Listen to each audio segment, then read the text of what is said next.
നമസ്കാരം, കലാകൗമുദി ഓൺലൈനിലേക്ക് സ്വാഗതം. ഉപരാഷ്ട്രപതി സ്ഥാനത്തേക്ക് ഒരു ക്രിസ്ത്യാനിയെ തപ്പി ഇറങ്ങിയിരിക്കുകയാണ് BJP. സെപ്റ്റംബർ 9 ഉപരാഷ്ട്രപതി തെരഞ്ഞെടുപ്പ് നടക്കുന്നത്. ഇപ്പോഴത്തെ ഉപരാഷ്ട്രപതിയായ ജഗദീപ് ധൻഖർ രാജിവെച്ച ഒഴിവിലേക്കാണ് പുതിയ ഉപരാഷ്ട്രപതിയെ തെരഞ്ഞെടുക്കുന്നത്. നേരത്തെ കടുത്ത BJP-കാരിൽ ആരെങ്കിലും ഒരാൾ മതി എന്ന തീരുമാനമായിരുന്നു കേന്ദ്ര BJP നേതൃത്വത്തിന്. എന്നാൽ ഇപ്പോൾ ആ തീരുമാനം അവർ മാറ്റി എന്ന സൂചനയാണ് ലഭിക്കുന്നത്. ഒരു ക്രിസ്ത്യാനിയെ ഉപരാഷ്ട്രപതിയാക്കിയാൽ എന്താ എന്നുള്ള ഒരു ആലോചന BJP-യുടെ ഉപശാലകളിൽ ശക്തമാണ്. ഛത്തീസ്ഗഡിൽ മതപരിവർത്തനവും മനുഷ്യക്കടത്തും ആരോപിച്ച് മലയാളികളായ 2 കന്യാസ്ത്രീകളെ ജയിലിലടക്കുകയും അവരുടെ കേസുകൾ NIA-ക്ക് വിടുകയും ചെയ്ത വിഷയം വലിയ തോതിൽ അഖിലേന്ത്യാ തലത്തിൽ തന്നെ BJP-യെ ബാധിച്ചിരുന്നു. കാരണം ക്രൈസ്തവ സമൂഹത്തിനെതിരെ BJP അല്ലെങ്കിൽ സംഘപരിവാർ സംഘടനകൾ നടത്തുന്ന അക്രമങ്ങൾ അന്തർദേശീയ തലത്തിൽ തന്നെ വലിയ ചർച്ചയാകുമെന്ന് BJP-ക്ക് നന്നായി അറിയാം. ഈ കന്യാസ്ത്രീകളെ ജയിലിലടച്ച സംഭവവും വിദേശ രാജ്യങ്ങളിൽ അന്തർദേശീയ തലങ്ങളിൽ അല്ലെങ്കിൽ അന്തർദേശീയ മാധ്യമങ്ങളൊക്കെ വലിയ ഒരു സംഭവമാക്കി മാറ്റിയെടുത്തു കഴിഞ്ഞു.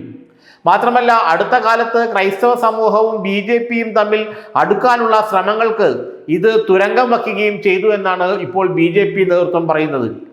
RSS നേതൃത്വമാകട്ടെ മതപരിവർത്തനത്തിനെതിരെ കടുത്ത നിലപാട് കൈക്കൊള്ളണമെന്ന് വാദിക്കുമ്പോൾ BJP ക്രൈസ്തവ വിഭാഗത്തിനെതിരെ അല്പം സന്മനസ് കാണിച്ചാൽ, അല്ലെങ്കിൽ ക്രൈസ്തവ വിഭാഗത്തോട് ഇക്കാര്യത്തിൽ അല്പം സന്മനസ് കാണിച്ചാൽ കുഴപ്പമില്ല എന്ന നിലപാടുകാരാണ്.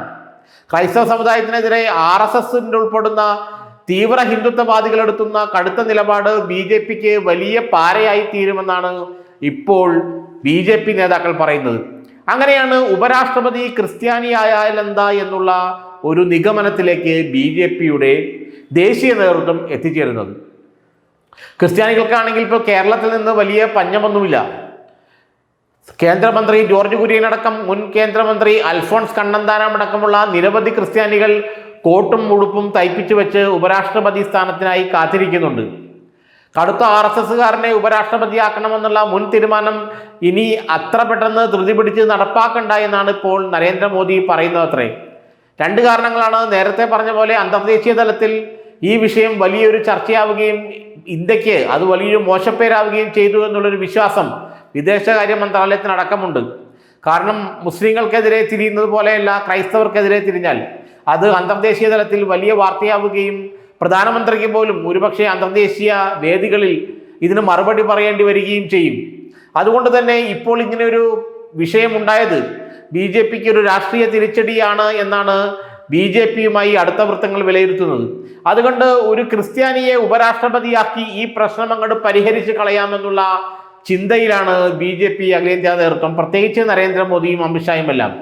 അതുകൊണ്ട് ഉപരാഷ്ട്രപതിയാകാൻ പറ്റിയ ക്രൈസ്തവനെ അവർ തിരയുകയാണ്. കേരളത്തിൽ നിന്ന് ഉപരാഷ്ട്രപതിയാക്കാൻ പറ്റിയ ക്രിസ്ത്യാനികളായ ഒട്ടനവധി നേതാക്കളുണ്ടെങ്കിലും വടക്കേ ഇന്ത്യയിൽ നിന്നൊരു ക്രൈസ്തവ നേതാവിനെ കണ്ടെത്തിയാലോ എന്നുള്ള ആലോചനയുമുണ്ട്. അതൊരു ആദിവാസി അല്ലെങ്കിൽ ട്രൈബൽ ക്രിസ്ത്യൻ ആയാലും കുഴപ്പമില്ല, അല്ലെങ്കിൽ ട്രൈബൽ ക്രിസ്ത്യനെ മുന്നിൽ നിർത്തിയാലും ഒരു കുഴപ്പമില്ല, അത് രാഷ്ട്രീയപരമായി പാർട്ടിക്ക് നേട്ടമാകുമെന്നുള്ള നിലപാടിലേക്കും BJP എത്തിച്ചേർന്നിട്ടുണ്ടെന്നാണ് ഇപ്പോൾ നമ്മൾക്ക് മനസ്സിലാക്കാൻ കഴിയുന്നത്. ഏതായാലും ഈ ക്രിസ്ത്യാനികളെ വെറുപ്പിച്ചതും കന്യാസ്ത്രീകളെ അകത്താക്കിയതും യഥാർത്ഥത്തിൽ BJP-ക്ക് പുലിവാല് പിടിച്ച പോലെയായി. കാരണം ഇതിനെതിരെ മറുപടി പറയാൻ വളരെ ബുദ്ധിമുട്ടാണ്.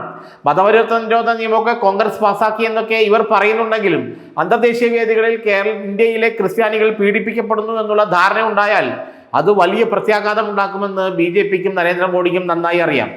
അതുകൊണ്ട് തന്നെ ഒരു ക്രൈസ്തവനെ ഉപരാഷ്ട്രപതിയാക്കി ഈ വിഷയം അങ്ങോട്ട് പൂർണ്ണമായി സെറ്റിൽ ചെയ്യാനുള്ള പരിപാടിയാണ് അത്ര ഇപ്പോൾ BJP നേതൃത്വത്തിനുള്ളത്.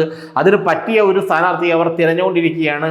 ഒരു മലയാളിക്കും നറുക്ക് വീണേക്കാമെന്ന് പറയുന്നു. പക്ഷേ ആ മലയാളി ആരാണെന്നും ഇപ്പോൾ നമുക്കറിയില്ല. ഇങ്ങനെ ഒരു ആലോചന വളരെ ശക്തമായി BJP-യുടെ കേന്ദ്ര നേതൃത്വത്തിൽ ഉണ്ട് എന്ന് നമുക്ക് വിവരം ലഭിച്ചിട്ടുണ്ട്.